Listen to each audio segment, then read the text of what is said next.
4, 32 a 35. A multidão dos que criam estava unida de coração e de propósito. Ninguém afirmava ser sua alguma coisa que possuísse, mas tudo era compartilhado por todos. E com grande poder, os apóstolos davam testemunho da ressurreição do Senhor Jesus. E em todos havia imensa graça, pois não existia nenhum necessitado entre eles, porque todos os que possuíam terras ou casas, vendendo-as, traziam o valor do que vendiam e o depositavam aos pés dos apóstolos, e se repartia a qualquer um que tivesse necessidade. Amém. Hoje eu gostaria de conversar com vocês sobre o coração da igreja primitiva. O coração da igreja primitiva. Estamos em um mundo que vive uma inversão de valores. Consideramos muitas vezes o certo errado e o errado por certo. Precisamos então ter referenciais para nós sabermos como devemos servir ao nosso Deus em meio a esse contexto. O mundo muda, irmãos. Quando nós falamos acerca de resgatar valores, eu não falo para que nós venhamos voltar à igreja primitiva. Vamos voltar a ser como uma igreja primitiva. Não dá. É como nós falarmos um mundo sem internet. Não dá para nós vivermos hoje, tentarmos voltar à idade da pedra. Não dá mais. Nós não temos condições de retornar à fase da igreja primitiva. Por quê? Porque o momento histórico é outro, porque nós vivemos um outro momento cultural, nós vivemos um outro momento antropológico em termos de desenvolvimento humano, nós vivemos um outro momento teológico, porque hoje o que nós conhecemos das Escrituras é muito mais. Deus nos revelou muito mais no transcorrer desses últimos 2000 anos acerca da sua palavra, acerca da sua vontade. Então não temos condições de retornar à imagem e até mesmo ao viver da igreja primitiva. Mas existem princípios que não mudam. Aquilo que foi desde o início da criação continua sendo. Isso são princípios e eles não mudam. Isso está na essência, está no coração da igreja primitiva, e esse sim é o referencial para a nossa caminhada cristã. É importante nós meditarmos em cima desse texto, meditarmos em cima de como a igreja primitiva existia e sobrevivia e convivia, para que nós possamos ter como referencial, como parâmetro para a nossa vida e a nossa caminhada cristã. Quando o discurso ele diferencia dos resultados, é necessário nós fazermos um retorno à palavra de Deus, um retorno para nós estarmos sempre fundamentados naquilo que é correto. Nós precisamos relembrar a essência do coração da igreja primitiva. E aqui nesse texto, ele nos ensina acerca disso. Vamos manter viva a essência da igreja primitiva. Vamos então analisar no texto a essência das ações que impactaram o mundo da época por causa da igreja e suas atitudes evangelísticas. Versículo 32, o que nos diz? Ele fala para nós: a multidão dos que criam estava unida de coração e de propósito. Ninguém afirmava ser sua alguma coisa que possuísse, mas tudo era compartilhado por todos. Primeiramente, nós vemos nesse versículo 32 a multidão dos que criam. No momento em que Jesus ele ascendeu aos céus, havia uma multidão com ele? Não havia uma multidão naquele cenáculo, quando o Espírito Santo retornou. Na realidade, no dia em que Jesus foi crucificado, só tinha um dos discípulos ali, junto com a sua mãe ao pé da cruz. Quem era esse? João. Só ele.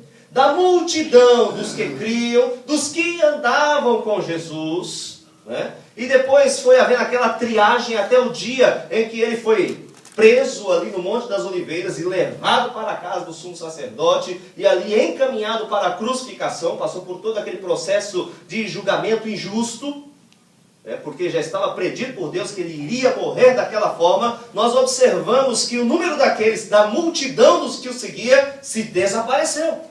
De repente, não havia mais multidão.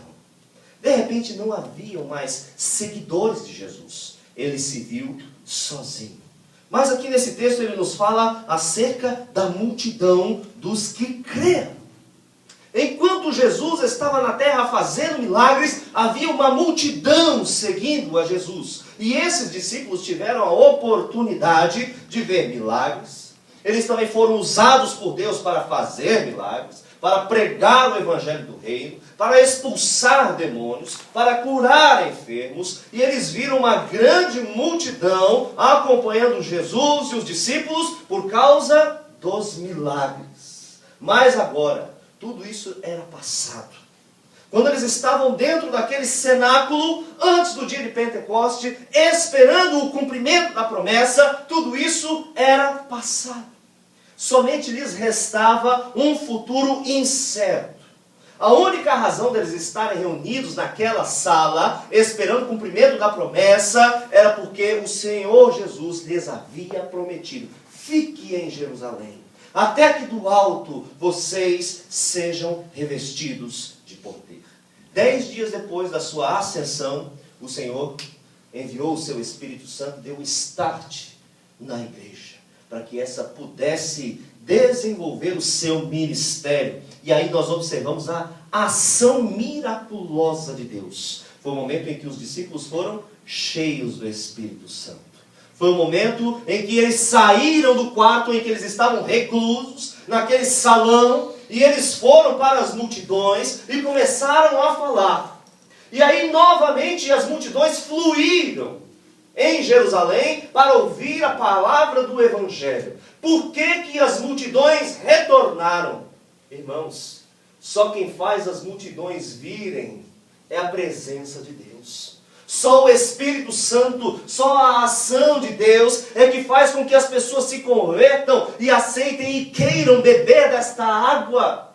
É necessário nós, discípulos de Cristo, que queremos levar este Evangelho, nós não podemos nada por nós mesmos, nós precisamos do Espírito Santo de Deus conosco. E o texto nos fala que a multidão dos que criam estava unida. Por que havia uma multidão? Porque havia a presença de Deus. Jamais vai haver multidões, jamais vão haver pessoas, seguidores de Cristo, aonde não há a presença de Deus. Precisamos da presença de Deus em nós. Senão nem nós mesmos vamos conseguir seguir a Deus. Precisamos do Espírito Santo de Deus em nós. E essa multidão que se reunia naquele lugar era uma só alma e um só coração. Estava unida de coração e de propósito. Pela perspectiva cultural da época, essas duas palavras significam a fonte dos pensamentos, significam a fonte das emoções, a paixão por algo, o desejo, o propósito e o esforço por aquela obra conjunta. Eles estavam apaixonados por Jesus. Eles desejavam fazer algo pelo reino de Deus. Algo os estava impelindo para se aproximarem de Deus. Eles eram um só pensamento. Glória a Deus, aleluia. Não é como nós observamos hoje. Existem inúmeras igrejas, existem inúmeros pensamentos, tantas discussões teológicas, tantas divisões. Não era dessa forma. Aquele povo era uma só fé. Era um só Deus, uma só maneira de ver, um só objetivo. Não havia divisões, é muito simples, muito simples. Nós precisamos retornar à simplicidade do cristianismo. Nós desejamos muitas vezes complicar, porque desejamos adaptar o cristianismo aos nossos caprichos, aos nossos desejos, mas o Evangelho é simples. Qual é a simplicidade do Evangelho? Obediência à palavra de Deus. Algo muito simples, irmãos. Leia esta palavra, creia nessa palavra e viva por esta palavra. É muito simples. E havia uma unidade, não havia divisões. Eles eram uma única igreja. Deus estava no centro desta igreja. Porque no judaísmo, o templo ele estava no meio de Jerusalém. Vocês lembram? Mas a adoração não estava dentro, no centro do coração do povo. Os fariseus discutindo com os saduceus, né? E aquela questão sobre anjos, sobre ressurreição, e eles estavam muito preocupados sobre questões da lei, sobre costumes, sobre hábitos, e eles se esqueceram de que Deus deveria estar no centro, se esqueceram da santidade, se esqueceram que eles eram um povo escolhido, que eles deveriam ser luz para as nações. Eles estavam perdidos em discussões infrutuosas dentro da cidade de Jerusalém. Mas quando o Espírito Santo de Deus, ele se manifesta na igreja, ela se tornou um só coração. Deus era o centro desta adoração e o centro dos pensamentos deste povo. Eles estavam pessoalmente envolvidos no propósito maior de construção do reino de Deus. Não havia meros ouvintes naquela igreja. Todos estavam operantes, estavam trabalhando ativamente de alguma forma, envolvidos na causa do reino de Deus. Precisamos nos lembrar, assim como era na igreja primitiva, não existia o paradigma que nós encontramos hoje neste mundo, de vir à igreja, de escutar uma mensagem e voltar para a nossa vida da mesma forma como nós estamos. Não é dessa forma que o Senhor nos chama. É cristão na igreja e é cristão fora da igreja. Aqui nós cultuamos a Deus, aqui nós cantamos, aqui nós louvamos ao Senhor, nós amamos os nossos irmãos e temos esse relacionamento muito gostoso.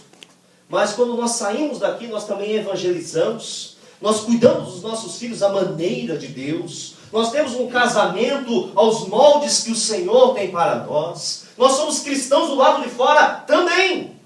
E o Senhor nos chama para nós termos uma vida holística, uma vida completa, um cristianismo completo, para que nós sejamos luz nessa terra. A igreja primitiva, ela era cheia do poder, e ela era uma multidão, ela era unida em um só coração, um só pensamento, uma só paixão, porque ela tinha em mente um só Deus. Precisamos resgatar esta simplicidade do Evangelho em nossos dias. Segunda característica da igreja primitiva, versículo 32 também. Ninguém afirmava ser sua alguma coisa que possuísse, mas tudo era compartilhado por todos. O que possuíam, eles não consideravam exclusividade de cada um. Tudo que nós temos, irmãos, tudo que nós somos, vem de Deus. Tudo que Deus concede aos homens é para o cumprimento de um determinado propósito. Se você tem uma habilidade, foi Deus que te deu e tem um propósito. Se você tem uma conta bancária agraciada, é para a glória de Deus e para utilizar da maneira como o Senhor também vai te mostrar. Tem um livro muito interessante chamado Em Seus Passos, O que Faria Jesus? Lançaram até um filme sobre isso. O que Jesus faria se estivesse no nosso lugar? Se nós meditássemos um pouco no nosso cotidiano sobre essa indagação, nós mudaríamos muitos hábitos e muitas ações. O que Jesus faria, irmã Jaine, se estivesse no seu lugar? O que Jesus faria, irmão Márcio, irmão Lobo, se estivesse no seu lugar? Irmã Nice, se estivesse no seu lugar? Presbítero Getúlio, presbítero Ricardo? O que Jesus faria se estivesse no seu lugar? Já pensou nisso? Porque muitas vezes nós pensamos que vivemos como nós mesmos, mas vamos viver como Jesus gostaria que nós vivêssemos. Porque tudo que nós temos, irmãos, não é nosso. Nós não podemos considerar tudo o que nós temos como nossa propriedade. Se você tem um diploma, se você tem uma graduação, isso é propriedade de Deus. Foi Deus quem te deu a oportunidade de entrar em uma escola e estudar. Não podemos ser orgulhosos porque nós temos estudo. Não podemos ser orgulhosos porque nós temos recursos financeiros. Não podemos ser orgulhosos porque nós temos também o poder e o impacto da beleza física. Não podemos ser presunçosos em nenhum momento, irmãos, porque tudo o que nós temos é porque nós recebemos de Deus. Se você canta bem, é para a glória de Deus. Se você prega bem, é para a glória de Deus. Se você é usado em dons espirituais, é para a glória de Deus. Tudo que nós temos vem de Deus para ser usado para Deus com um propósito. Nós não podemos enterrar este talento que o Senhor nos deu, mas também não podemos usar de uma maneira errônea. Temos que ser simples e humildes na utilização de tudo que o Senhor nos concede. E como diz o coração da igreja primitiva, eles falavam, eles sabiam e eles afirmavam que nenhuma coisa que nós temos, que temos e que está em nossas mãos é nossa própria. Mas tudo é para ser compartilhado e para trazer benefício para o povo de Deus. Aleluia. Então, na crise de 2009, alguns que estavam aqui naquela época podem se lembrar. Tinha alguns que tinham dinheiro para ir para o McDonald's, né? Tinha lá um dinheirinho para ir naquela época. Foi justamente a época do ceto de 1000, lembra? 3 cetos por 1000. Oh, beleza, dava para comprar um ceto, né? De 3, né? Lá em casa, né? Dava para comprar um ceto de 3 para Milão, né? Dava até para comer no McDonald's. Mas tinham muitos irmãos que não tinham condições. E o que a gente fazia? Em vez de comprar o ceto de Milão, vamos comprar umas 2 dúzias, 3 dúzias de ovo, vamos cozinhar tudo, a gente fica comendo aqui depois do culto, né? Então, o que nós temos, irmãos, muitas vezes é para nós dividirmos com os nossos irmãos, né? Não significa que você vai pegar a sua conta bancária e fazer como eles fizeram na igreja primitiva. Eles venderam todas as propriedades e colocavam aos pés dos apóstolos. Por que eles fizeram isso? Você pode pensar, uma grande ingerência, né?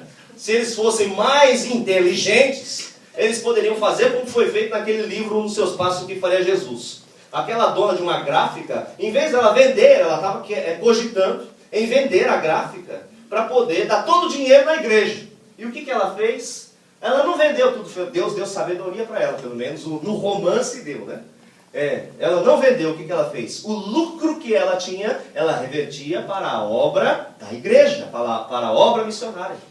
Então, muitas vezes, Deus ele nos chama para sermos bons gerentes, né?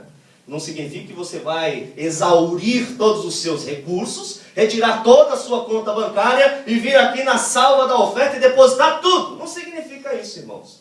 Nós precisamos ter uma fonte constante de renda para estar constantemente abençoando a nossa família e abençoando também a obra de Deus. E é isso que diz aqui o texto. O recurso, eles consideravam como deles. Agora, uma pausa. Por que eles fizeram isso? Porque eles pensavam que o retorno de Jesus ia ser dentro de meses. Então, já que vai ser em meses, então nós vamos vender tudo porque Jesus já está voltando. Era essa a perspectiva escatológica da igreja primitiva. Passaram-se 2000 anos, Jesus não voltou e eles ficaram pobres, né? O que aconteceu? Nós precisamos então aprender com a igreja primitiva, né? Eles estavam buscando o equilíbrio financeiro, mas no final das contas, eles por um erro teológico, né, por um erro de perspectiva escatológica, eles acabaram errando nisso e eles sofreram, né, as consequências. Mas nós precisamos ter sabedoria na utilização de todos os recursos que Deus coloca em nossas mãos. Dentro dessa perspectiva, não há espaço para o egoísmo. Ou seja, tudo vai ser utilizado somente em meu benefício. Não. Não há espaço para o orgulho, o sentimento de autossuficiência em relação às pessoas, ou me considerar melhor do que as pessoas. Também não. Não há necessidade de nós retermos além do necessário. Eu viver extremamente bem, em luxo, e sabendo que tem pessoas dentro da igreja que têm necessidades, vivendo paupérrimamente. Não, nós precisamos ter igualdade. E na igreja primitiva houve algo que nós precisamos resgatar e trazer para a nossa igreja nos tempos de hoje, que é a quebra do paradigma da distribuição de renda. Eu estudei, tenho um bom emprego, tenho uma boa renda, por isso que eu estou bem de vida. Aquele é pobre, ele vai ficar naquela condição dele. Não. Irmãos, nós precisamos aprender a distribuir a renda. Existem pessoas que vão ter dificuldade? Sim, mas ninguém vai ter necessidade. Amém? Eles eram generosos no compartilhar e generosos no servir e no auxiliar. Generosidade não é esgotar os recursos, mas generosidade é aplicarmos tudo o que está em nossas mãos muito bem, para que todos possam ser abençoados. E a ação da igreja primitiva era uma ação generosa. Seja generoso em tudo que você for fazer.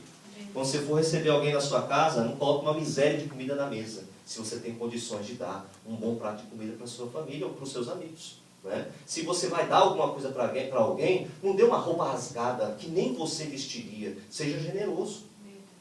Né? Se você vai dar alguma coisa para algum necessitado, não dê o que você não usa. Dê o que você usa ainda. O que está bom para ser usado. Por quê?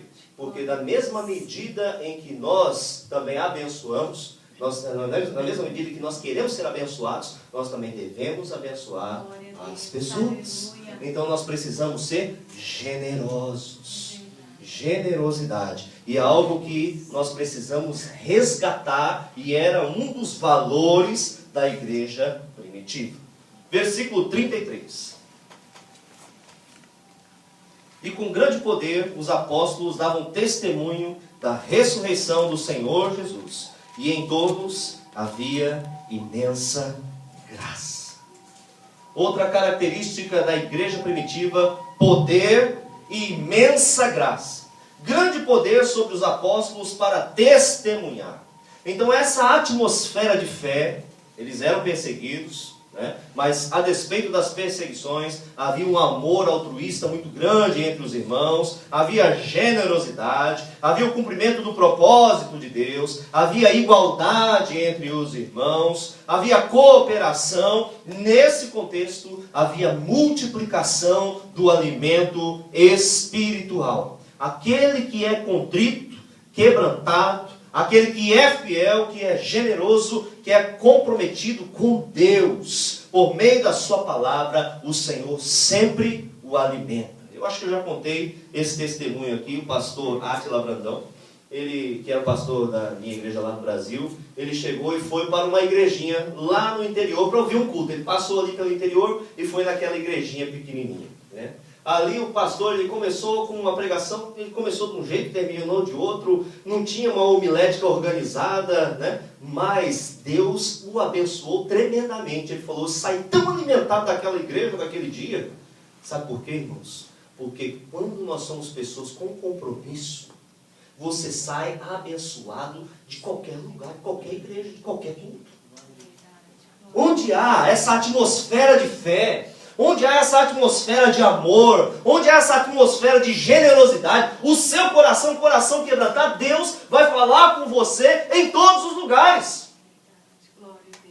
Não é porque o pastor pregou mal naquele dia, foi uma mensagem relativamente fraca. Não é isso, irmãos. Deus fala conosco todos os momentos, quando nós estamos na atmosfera de relacionamento com Deus. Deus tem sempre algo novo a falar, Deus tem algo a nos revelar, Ele nos dá um insight. Você olha para aquele texto bíblico e relaciona com algo na sua vida, você aprende, porque o Espírito Santo está falando com você, porque todos os dias você está andando com Deus. Aleluia. Então não é a dinâmica do culto que vai te influenciar, mas é o que você já é antes de vir para este culto, é a vida que você tem com Deus antes de vir para este templo. Se você está envolvido por essa atmosfera de poder e de graça, Deus vai te alimentar. Ele vai falar com você. Independentemente dos meus erros de português, ou onde você estiver, Deus vai falar com você. Ele vai multiplicar o alimento. E em todos havia imensa graça. O que é graça? A graça é um presente. Eles eram imensamente presenteados por Deus. Eles eram alegres diante de Deus. Eles eram abastados, não tinham falta de nada. Eles eram satisfeitos. Ô irmão, satisfação. Sabe quando você come e você quer mais, e você quer mais, e você quer mais? É como a água do mar. Você bebe, parece que não está saciando a sua sede. Sabe quando nós não estamos satisfeitos? É porque nós não estamos envolvidos por essa atmosfera. Porque quando nós estamos envolvidos por Deus, nós estamos satisfeitos. Nós não precisamos de mais nada, porque nós temos tudo que precisamos. Deus dá tudo que nós precisamos. Em um momento, quando Davi pecou na sua caminhada como servo de Deus, o Senhor falou para ele: olha, Davi, você pecou. Fez esse e esse pecado. Né? Mas eu te dei tudo. Eu te dei o reino, eu te dei... E se fosse pouco, Davi, eu te daria muito mais. Olha, irmãos, o que é andar com Deus? Se você acha que o que você tem, de tudo que Deus tem te dado, se você acha que ainda é pouco, Deus pode te dar muito mais. É só você andar com Ele. Ande com o Senhor, Ele satisfará todo o desejo do seu coração. Mas ande com Deus. Ande com Deus. Em todos havia imensa graça. Não era uma grande graça. Não era uma graça mensurável, mas era imensa, era enorme. Porque Deus nos dá muito além do que nós pedimos ou pensamos. Eles viviam felizes. Nós não observamos aqui no livro de Atos, em momentos em que esse povo estava triste, enfadado, cansado da vida, desanimado. Eles tinham prazer de viver com Deus e viver a vida que Deus lhes havia dado. Porque eles andavam com Deus. Eles estavam alegres na esperança do retorno de Jesus. Nós temos que nos alegrar que um dia Jesus vai retornar e vai nos levar deste mundo, irmãos. Por mais benefícios que nós tenhamos aqui, não se iguala ao que Deus tem reservado para nós, porque nem olhos viram e nem subiu ao coração do homem o que o Senhor tem reservado para aqueles que o amam. Muito melhor, irmãos, do que essa vida que nós temos aqui. Muito melhor do que as alegrias passageiras. Deus tem reservado para nós, e se lembre, isso deve ser uma âncora na sua caminhada cristã. Se isso para você tanto faz, é porque algo de errado está acontecendo. Algo de errado está acontecendo. E hoje é dia de mudar. Hoje é dia de mudar. Por que algumas pessoas saem dos nossos cultos vazios? Da mesma forma que entraram, e às vezes pior, porque saem frustradas. Eu vim com uma expectativa e agora essa expectativa se frustrou. Por quê? Por que existe frustração? Por que procuram uma coisa e não acham? Porque não vivem uma atmosfera de fé, não se envolvem no amor de Deus, não se envolvem com os irmãos, amando os irmãos, perdoando os irmãos, não se envolve nos relacionamentos com ninguém, não se envolve. Vive somente para si, não vive uma vida de generosidade, não estende a mão para quem precisa, ou então dá só o que não precisa mais, o que nem quer para si. Não é assim, irmãos, que o Senhor nos chama. O Senhor quer nos dar muito mais. E por que nós saímos vazios dos cultos? Porque nós já trazemos essa bagagem. Como nós vamos sentir a Deus desse jeito? Como nós vamos ser tocados por Deus desse jeito? Como nós vamos ser alimentados por Deus desse jeito? Não adianta nós maquinarmos ou até mesmo construirmos culpa para os outros, para os nossos problemas e insatisfações. Porque é conosco mesmo, irmãos. O problema não está fora, o problema está aqui.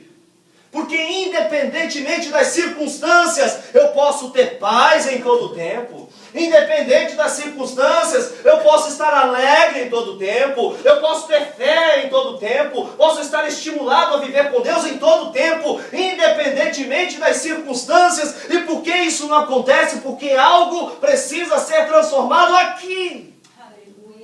No meu coração. A culpa não é dos outros, da minha frustração e do meu fracasso.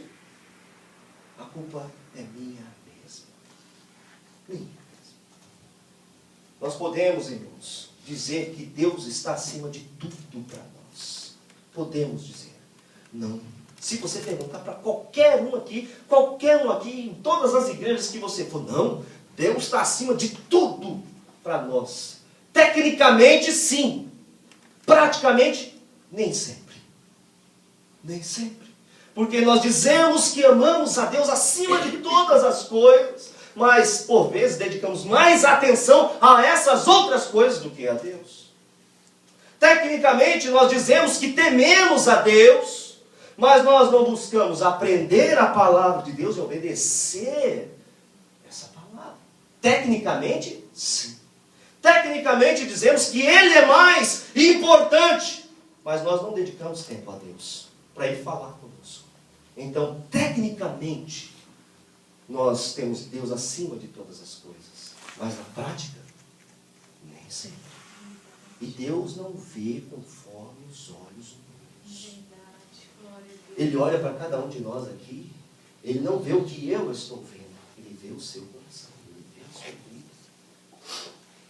Naquele dia, não vamos ser pegos de surpresa, irmãos. Amém. Glória a Deus. Já pensou que é você passar a vida inteira na igreja e depois descobrir que você não estava vivendo certo e perder a sua salvação? Deus me livre um negócio desse. Então ande naquilo que você sabe o que tem que fazer, porque é por razão, é o nosso culto racional. Eu sei o que eu tenho que fazer, não é emoção, é razão. O que eu tenho que fazer? Eu tenho que obedecer. E quando eu obedeço, Deus envia fogo sobre o meu altar. Não é Deus envia o fogo no altar, Ele me aviva para eu obedecer. Não é assim que funciona. Primeiro vem o quebrantamento, a obediência, depois vem o avivamento. Precisamos entender o processo. Se Deus não tem a prioridade da nossa vida, irmãos, o devorador leva tudo. Ele vai levar o seu tempo, ele vai levar o seu dinheiro, ele vai levar suas forças físicas, ele vai levar o seu ânimo, ele vai levar tudo. Não deixe, dedique o melhor da sua vida ao Senhor. Dedique. E você vai ver esse poder, essa imensa graça de Deus no seu caminhar. Nós vemos o testemunho de tanta provisão para os nossos irmãos. E às vezes nós não conseguimos desfrutar da mesma abundância. Deus nos ama, irmãos. E Ele quer nos dar muito mais do que nós já provamos. E se nós achamos que é pouco, Ele quer te dar mais ainda. Mais ainda. Então seja corajoso, seja corajosa. Entregue tudo na mão de Deus. Então, a partir de hoje, eu vou obedecer, eu vou buscar mais, eu vou estar mais na presença do Senhor. Aquilo que você acha que precisa consertar, conserta a partir de hoje. Mas leve a sua vida cristã com muita seriedade. Talvez seja comum você olhar para a minha feição. Eu vejo pastor todos os domingos, às vezes eu bato até nas costas dele, pastor, eu jogo banco imobiliário com o pastor, jogo war com o pastor. Né? E você acha que você banaliza as palavras que são ditas pela nossa amizade. Mas não faça isso. Leve com seriedade. Leve com seriedade. Porque toda vez que essa palavra ela é aberta, toda vez que essa palavra ela é pregada, dela emana um poder que pode transformar a sua vida. Medite nisso. Medite nisso. Leve com seriedade a sua vida cristã. Queremos ver o poder de Deus, queremos ser renovados, queremos ser restaurados. Nós precisamos responder positivamente ao clamor de Deus.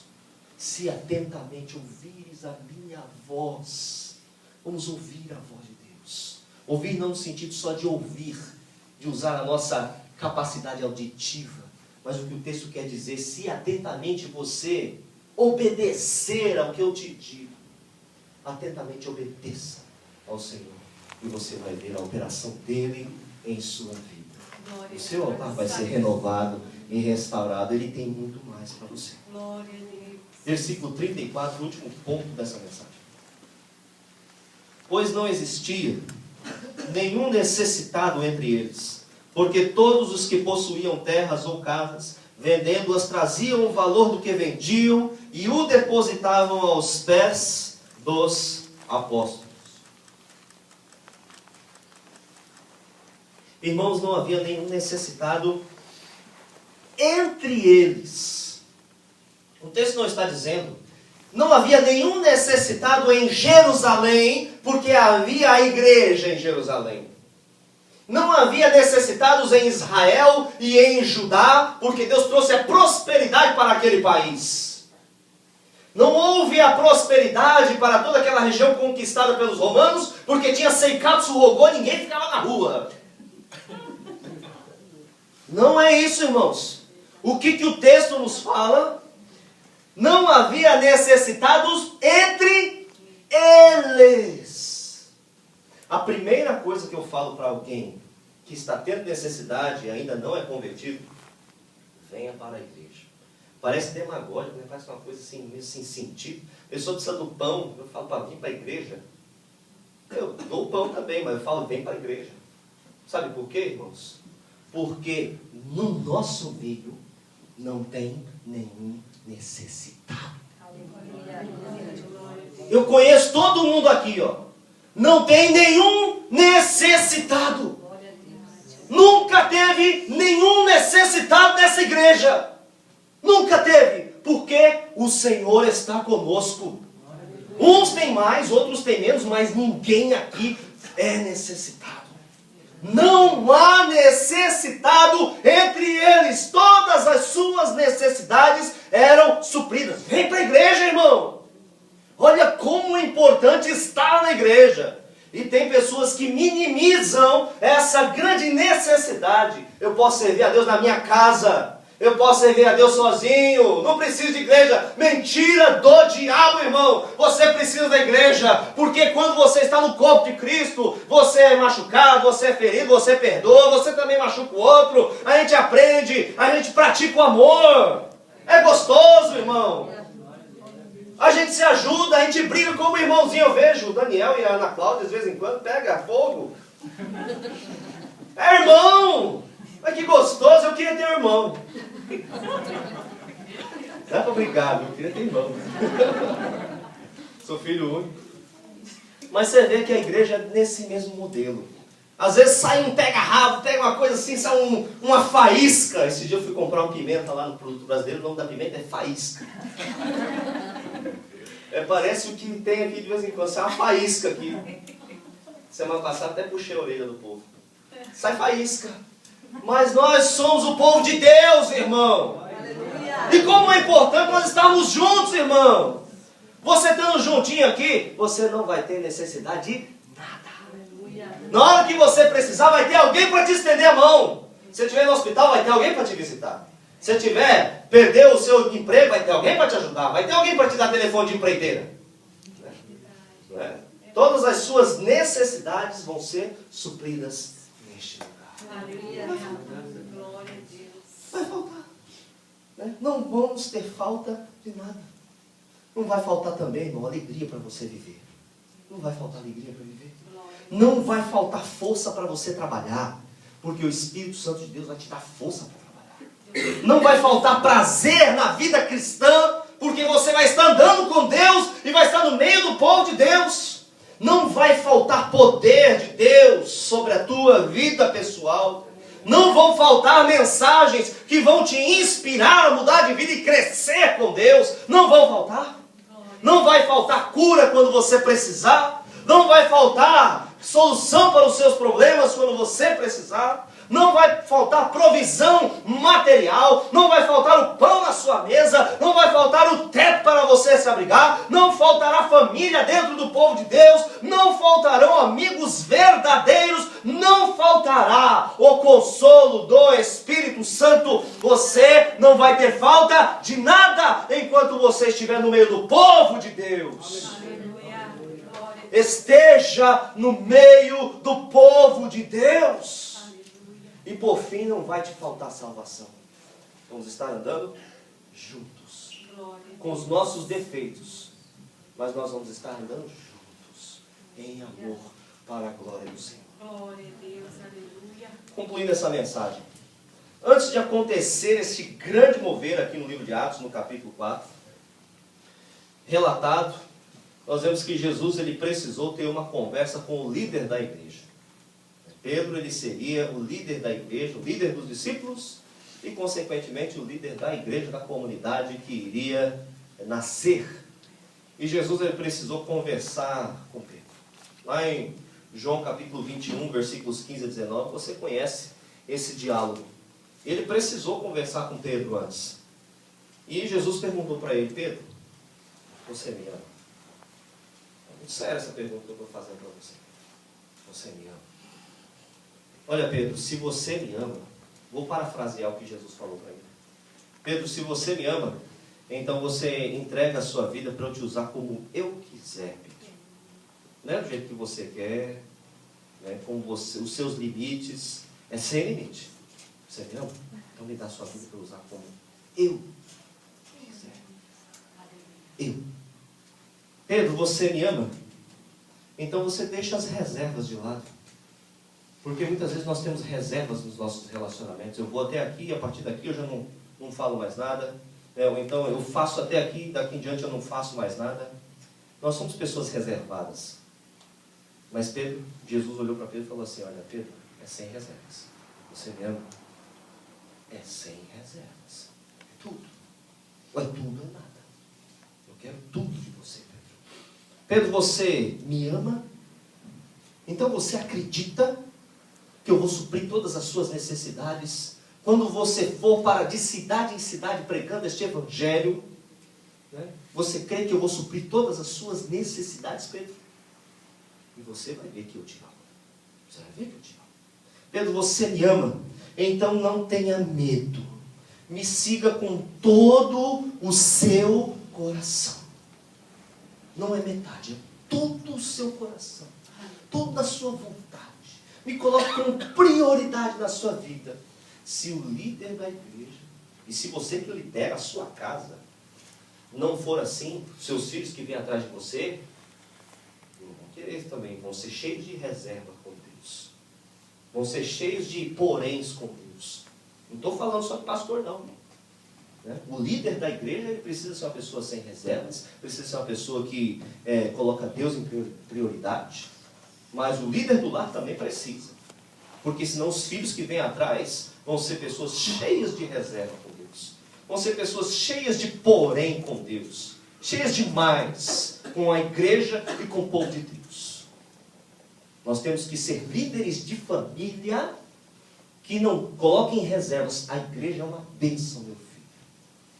O povo de Deus é uma bênção, meu filho. Senão eles vão crescer e não vão querer saber.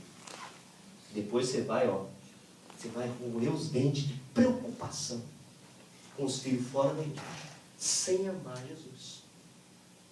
Pedro, tu me amas? É sem reserva. Porque você vai liderar essa igreja, você vai ser exemplo, e você vai conduzir este povo. E quem em primeiro lugar precisa estar bem comigo é você. Quem primeiro precisa estar bem com Deus são os presbíteros, são os evangelistas, são os diáconos, né? Pastor, missionário, né? Você que é chefe de família, são os primeiros que têm que estar bem com Deus. Pedro, eu vou cumprir todos os meus propósitos na sua vida, até mesmo o dia da sua morte. Pedro, você vai morrer de um jeito difícil. Você vai ser martirizado. Mas eu tenho um propósito com esse tipo de morte. Mas você me ama? Eu vou te dar força naquele dia. Então você aceita esse tipo de morte, Pedro? Sim, Senhor. Tu sabes todas as coisas. E o Senhor sabe que eu te amo. Você já respondeu assim para Jesus? Eu já tive momentos na minha vida em que eu falei: tu sabes, Senhor, todas as coisas. E o Senhor sabe que eu te amo. Vamos responder assim para Jesus. Irmãos, essa é a essência da igreja primitiva. Um amor sem limite. Uma entrega sem limite. Um relacionamento profundo. Uma fé dependente, a unidade do povo de Deus. Generosidade. Né? O poder de Deus na minha vida palpável. Não só palavras vazias. Porque se eu só falar sem Deus mover em minha vida, vão ser somente palavras. E não vão haver resultados. É necessário que Deus mude em minha vida. Eu preciso do poder de Deus para testemunhar. Preciso da graça de Deus. E era o que a igreja primitiva tinha. Ela era presenteada. E se quisesse muito mais, Deus daria para eles. É só andar com Deus, irmãos. Se você acha que o que você tem é pouco, ande com Deus. Deus vai te dar muito mais. Eu não estou dizendo para você que Ele vai te dar exageradamente. mas Ele vai te satisfazer, você sentir alegria no coração de andar com o Senhor. E também ande com a igreja, porque na igreja, no corpo de Cristo, você não vai ter necessidade nenhuma. Amém? Vamos resgatar esses valores, esses princípios da igreja primitiva para os nossos dias. Dias nos quais nós vemos uma flutuação de ideias tão grande, mas nós sabemos como nós devemos viver. Temos um parâmetro, temos um pilar, coluna, para nós firmarmos a nossa fé. Está escrito nessa palavra. Amém? Vamos nos colocar de pé. Deus amado, Deus querido, muito obrigado, Senhor, pelo dom da vida. Obrigado porque o Senhor nos ama.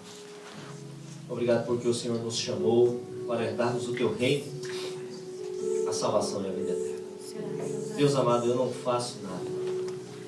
Meu Deus, o Senhor é quem faz toda a obra. Nesta noite, Espírito de Deus, que o Senhor possa fazer a obra em cada coração aqui neste lugar.